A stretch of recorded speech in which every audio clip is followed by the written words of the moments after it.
evening and thank you for joining us. I'm Catalina Gillies. Thunder Bay police are investigating a sudden death after the body of a male was found near Lakehead University last night. In a media release issued today, police say a passerby discovered the body just after 9:30 p.m. No further information has been released about the investigation or whether the death is suspicious in nature. The Balmoral Street entrance to the university was closed off until this afternoon, but has been reopened to traffic.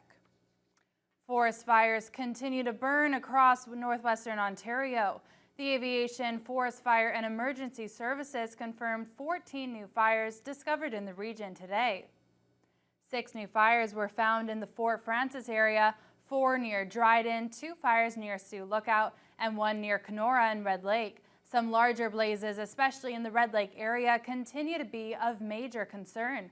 The most notable, Red Lake 51, is being sized close to 52,000 hectares. However, officials are saying the fire behavior has been limited over the past few days. Another critical fire of note is Kenora 51, remapped today at over 146,000 hectares. The fire has continued to be active over the past several days, now producing smoke at the local level. Crews are working to identify ignition opportunities to bring the fire to natural boundaries. There are now 140 active fires in the Northwest region. Monday will likely be a long night for Thunder Bay City Councilors as they work their way through a jam-packed agenda.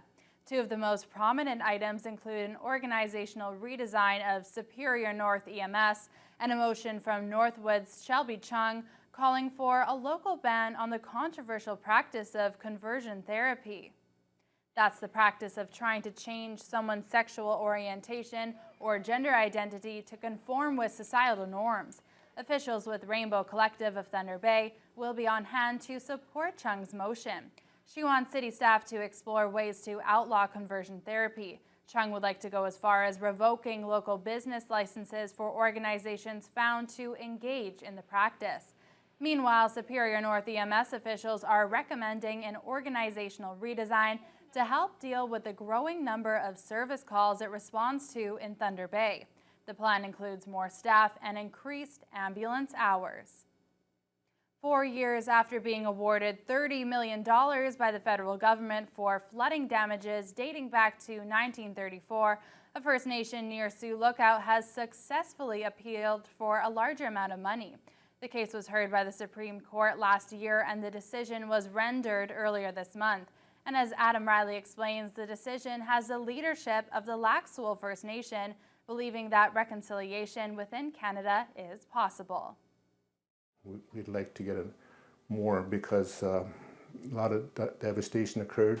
A way of life was destroyed, our livelihood. In an 8-1 decision, the Supreme Court of Canada has approved an appeal by the Lac-Seul First Nation of a case the community won and was awarded $30 million for in 2017. The case stemmed from the construction and activation of a hydroelectric dam in Ear Falls nearly 100 years ago, which flooded 11,000 acres of land, destroying homes, leaving hundreds homeless, decimating the wild rice crop to a point where it is never recovered, and to add insult to injury, the water has begun eroding away at culturally sensitive sites. Erosion still occurs on our lakes and rivers, and our burial sites are disturbed still with erosion. We sometimes find skeletons and skulls on shores.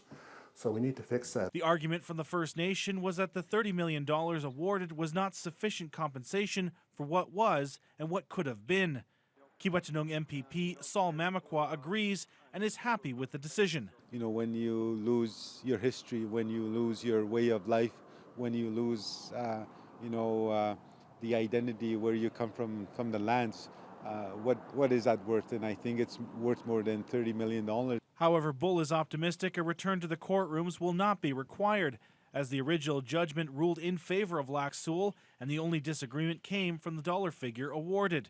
He believes a deal can be struck at the negotiation table. He notes specifically that this could be a watershed moment for reconciliation in Canada, adding the case is precedent-setting. It kind of takes away some of that ambiguity of some of these really tough cases, flooding cases that are still at the courts. True reconciliation can happen, but but it takes a long time sometimes.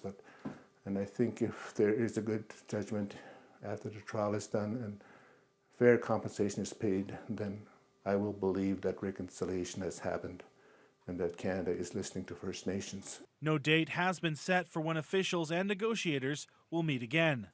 Adam Riley, TBT News. American citizens can start traveling across the border into Canada for non-essential travel on August 9th. But some people are expressing concerns about whether this will create a spike in COVID cases in the region. Federal Health Minister Patty Hajdu says there are different measures in place for people wanting to come into Canada. Hajdu says she understands that people can still get COVID-19 despite being fully vaccinated, and she wants to be 100% certain they aren't coming across the border spreading the virus.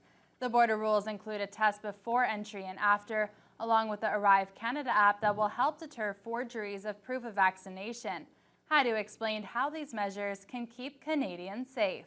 Many people describe these kinds of tests and tools and public health measures as layers of Swiss cheese. That you might lose a few people through one hole, but hopefully the next layer will pick up those folks. And that's exactly what we're trying to do at the border. That's why we're moving to a randomized testing so we can continue to test our assumptions about the rate of positivity at the border.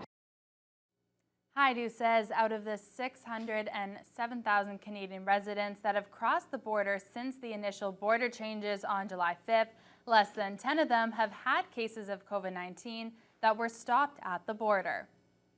And continuing with the reopening of the Canadian border, it was an announcement many outfitters and leaders in the Northwest have been waiting months for. The border has been closed to non-essential travel for well over a year now, since the beginning of the global pandemic. Nobody was hit harder by the closure than the region's many tourist outfitters who rely heavily upon Americans who stay at their resorts. Many of those outfitters were upset over the lack of support provided by both levels of government.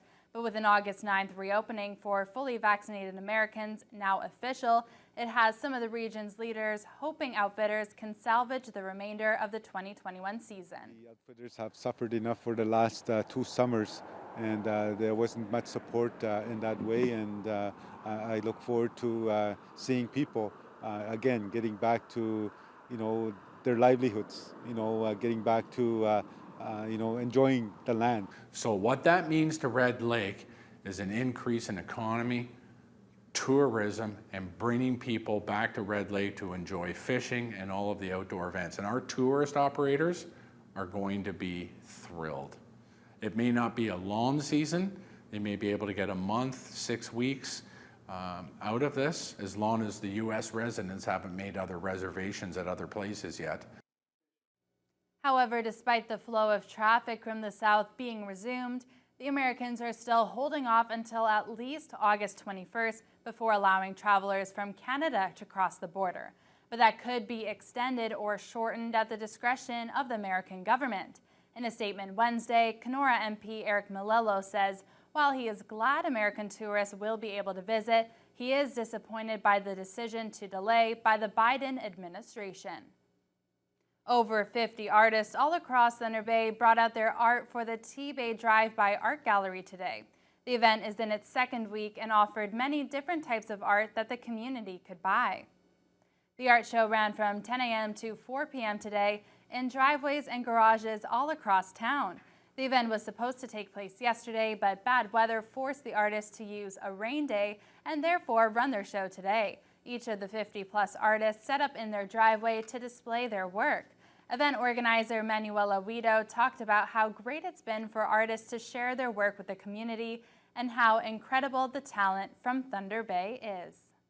This is just going to bring to light for all the people in Thunder Bay of look what's out there. We have a lot of talent in this community, and that's my big purpose in all of this too, is just shining a light on all the artists that we do have. And if you missed out today, you still have next weekend to go see all the galleries around town and get your own art. Manuela says the experience has been amazing so far and has potential future plans to have a similar event, but in a local park. Join now with Avery McRae.